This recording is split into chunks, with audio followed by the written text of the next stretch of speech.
Welcome everybody, this is fenirob, and we're going to be having some conversations with Jess. Jess is my friend, and he's drunk. He likes board games, and he likes to talk about them, so we're going to see if we can put those things together. This particular video is brought to you by Allagash. We're going to be drinking some North Sky. Hey Jess, where's Allagash from? It's from Maine, with love. All right, cheers. You can really taste the love. That's the two big exports from Maine, Stephen King and love. What do you think makes a great 4X game? Oh man, I do like 4X games. 4X. Explore, exploit, exterminate, and explain to me what that fourth X is, because I'm blanking it. Expand? Yeah, because you gotta expand your territory. That's right. Rob's territory and steal his shit. Exactly, Yeah. that's right. So what makes a good one in your opinion? As far as board games, I like it to have a good balance between those four X's. If it's a pure combat game, then that's fine as a combat game, but I don't want that to be the only option available to a player to benefit in the game. I like a 4X that doesn't necessarily overstay its welcome. So a lot of 4Xs will take all day, and on some of them it's really apparent in hour one who's going to win, so the rest of the players just kind of have to have a death march so that player's victory lap around the table. What are some examples of 4X games? March of the Ants, Eclipse, which I haven't played, Tiny Epic Kingdoms.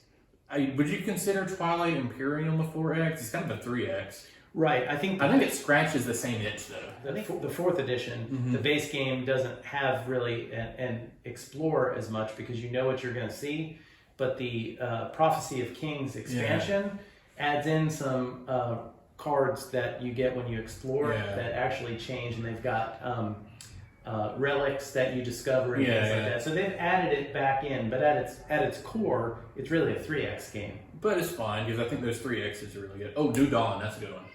Right. New Dawn is probably one of my all-time favorite games, period, and I don't think a lot of people give it the love it deserves.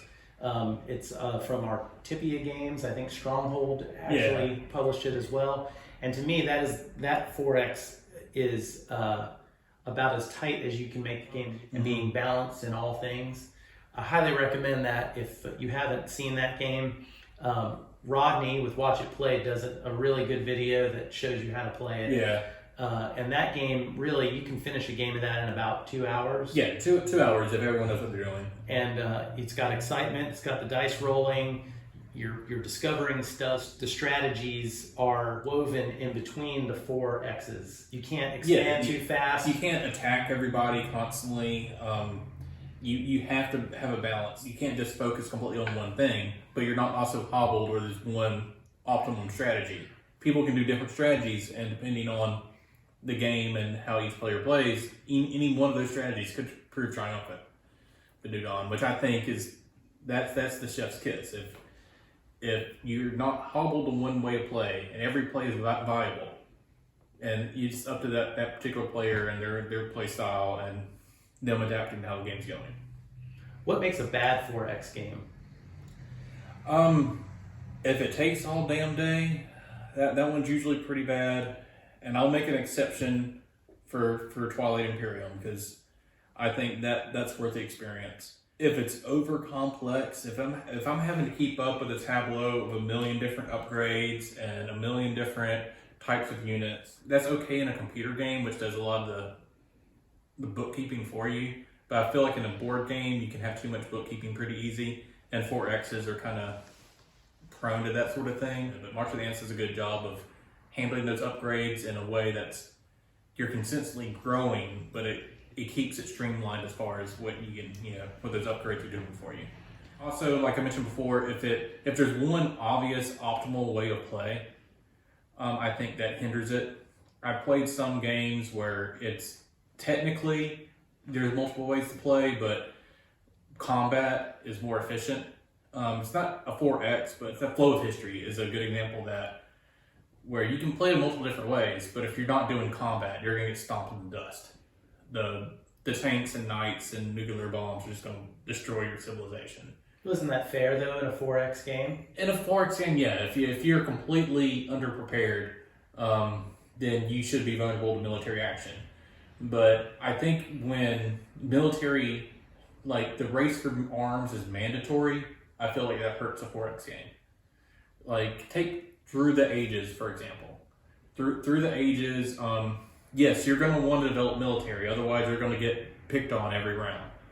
But military isn't the only avenue for success. If you just build guns and troops and swordsmen, you might not necessarily win because you've been neglecting every other aspect of the game.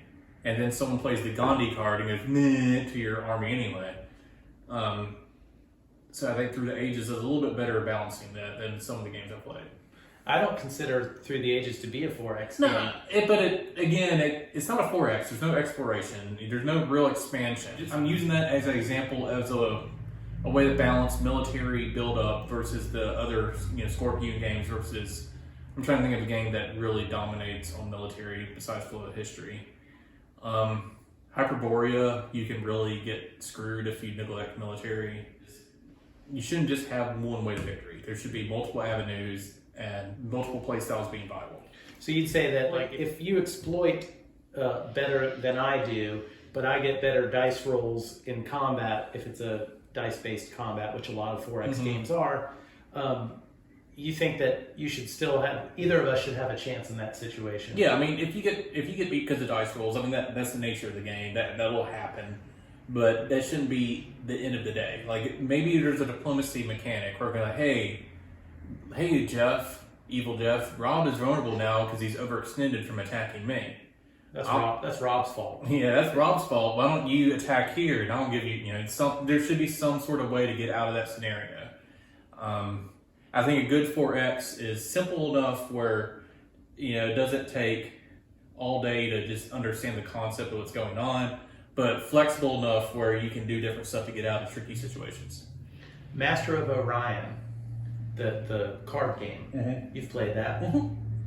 4X game? No. Why not? Well, I'm trying to figure out how exactly to put that. It is a civilization builder for sure, but there's no exploration. Technically, there's exploiting. One of the moves you do in the game is called exploit. There's technically combat, but not really. There's no extermination. You can't knock a player out. And you don't really expand other than building your tableau. Excuse me.